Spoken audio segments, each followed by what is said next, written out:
Yo, si tu te sens anxieux ou de mauvaise humeur après avoir mangé n'importe quoi, c'est pas pour rien. Ce qui se passe dans ton intestin est étroitement lié à ce qui se passe dans ton cerveau. Et justement, dans cet épisode, tu vas découvrir comment ce que tu manges impacte ta santé mentale.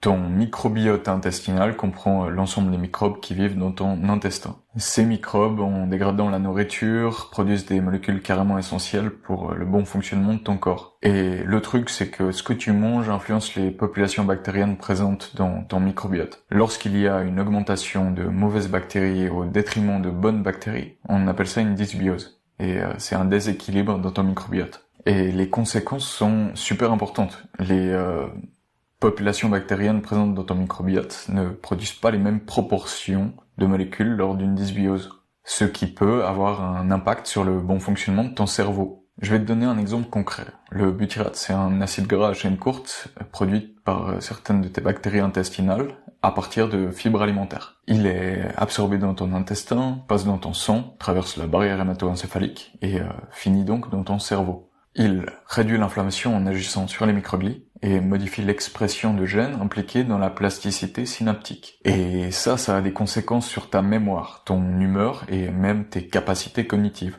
L'existence d'un lien entre le microbiote et le cerveau ouvre donc la voie à plein de nouveaux traitements. Car pour faire face aux maladies neurologiques, on peut cibler le microbiote par l'alimentation, par des compléments alimentaires ou par des probiotiques. C'est tout pour aujourd'hui. Merci de m'avoir écouté.